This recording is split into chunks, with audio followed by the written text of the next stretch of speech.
Region Sports Network, the only game in town. Michael Brenner back here at the Gary Old Timers Banquet here with Jeff Samardzija, Region legend. I'll call you that. I don't have a problem calling you that. I went to Notre Dame, Cubs, Sox, Giants, Athletics, all these teams. Pretty nice career that you've had so far. First off, you're kind of the man of the hour tonight. What does it mean to come back to the region and getting the chance to talk to a bunch of guys out here, hanging around still? Yeah, talk about my demographic. That mean Northwest Indiana sports / football. The region. It's actually pretty easy. I haven't been back to town in a while, but when Bill Durrell asked me to do this, I was like, of course I will do this. It's like it's an easy speech. It's an easy setting for me. Just because it's so natural with the people that are here, the topics that are talked about, and everyone's reminiscing. Everyone's remembering the good times and obviously wanting more good times. Oh, absolutely. But tonight, I'm assuming a lot of these guys will be living it up. But I'm just happy to be here and to be celebrating something. Is very exciting, and if I'm a part of that, then that's even better. Yeah, awesome. And we know that there's been a lot of celebrating over in Valparaiso. They just won a state championship in football, so that's very exciting as well. Have you had a chance to go back and see some of the old digs or anything, or at least the new baseball digs? Yeah, they got new stuff going on over there. I've just been over there very briefly, but not for a game or anything. But I get all the updates. My brother is very locked in here in the region. But yeah, that's so exciting for him. Our experience my junior year, we got runners up, and I'm just happy that those kids got to experience that and then win it all. You hate to say it's a letdown when you get there and then you lose, but there's such a big build up as a kid, and that's what since Pop Warner, that's all you're thinking about is winning a state title. Yep. And for them to achieve that is just really amazing, and they're gonna something they'll remember for the rest of their lives, and gives us us Vikings nice feather in the cap. We needed that. For sure. We've been close in basketball when I was younger with Bryce and Tim Bishop, and then we got close.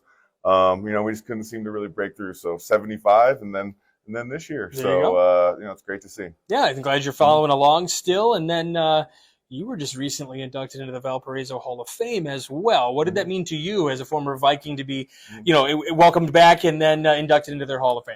Yeah, I'll tell you what. Being a kid there, walking through the hallways.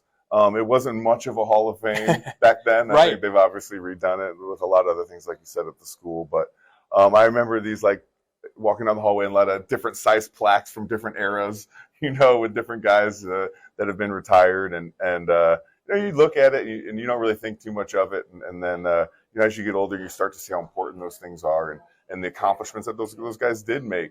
It's just special, anytime you're inducted like that, where people are recognizing something you did that was hard and hard fought and took a long time to achieve. It means a lot as a guy, because in sports there's not that many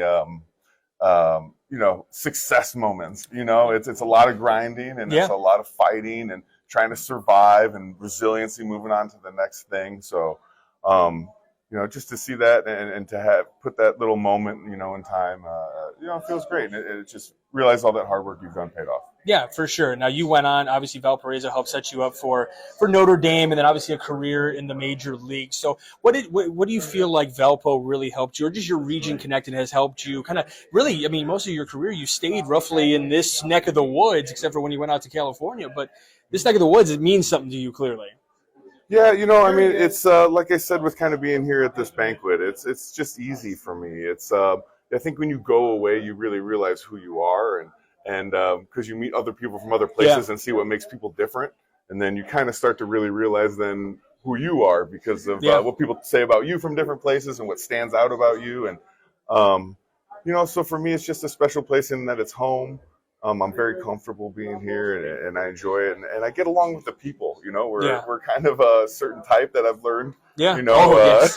Oh yeah. We are. I didn't know that very much. I thought we blended in very well, but we're a strong-willed and determined group of people that are very tough and demand a lot out of our sports stars and the people we watch on TV, and I appreciate that, and I grew up in that, and it's just home for me, and the respect is real, and when people come here and tell you they like you, and and if they didn't like you, they'd also let you know that. So Well, that's actually a good segue into a question I have for you.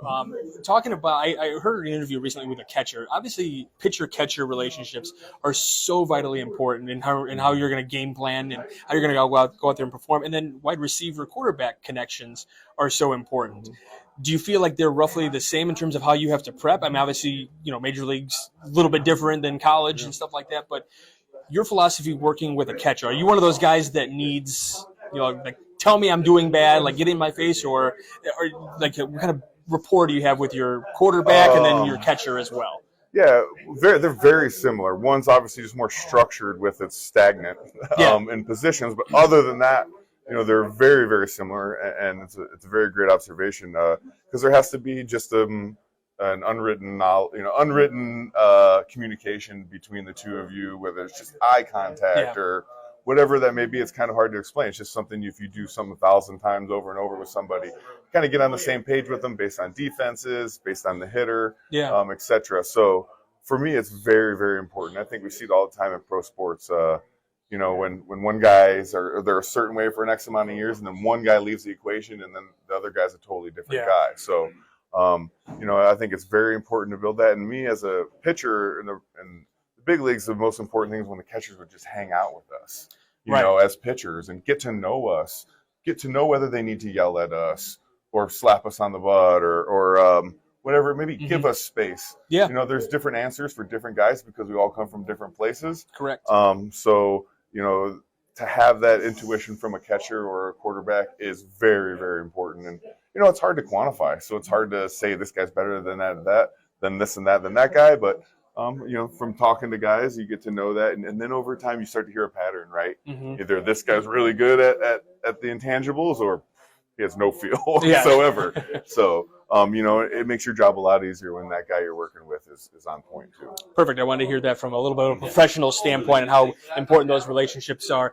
Final thing, you're going to be having a speech a little bit out here, a little bit later on tonight. Any shout outs you want to give while you have a chance now? Any thanks, love, anything? Oh man, I'm going to do that here with all the, my family that are here, my brother, my father. They helped me out a lot along the way. And, I'll say a little bit in the speech. The best coach I ever had and the best teammate I ever had was my father and my brother. And, I'm really happy they're here to share it with me. And, dude, I like to have fun, and I'm not very serious, man. I like to party and have a good time. And I'm just happy everyone's here having a good time and excited for me to be here. And hopefully the atmosphere is great and everybody enjoys it. And, something they remember for a while until the football season starts again. Because, right now it's basketball season? It's college basketball season. We got, the Bulls are doing okay. Blackhawks are in season. We won't talk much about them. Definitely know the baseball season's right around the corner. Yeah, hopefully the hot stove's hot and a lot of action and people are signing guys. And but it's football playoffs, man. That's true. It's coming up this weekend. So it's kind of a sad thing, right? Once it's over, it's over. It's the best while it's here. Yep, for sure. All right, well, thank you for taking time. We appreciate it. Thanks for having me. We'll have more here from the Avalon Manor for the Gary Old Timers Banquet here on the Region Sports Network, the only game in town. Region Sports Network, the only game in town.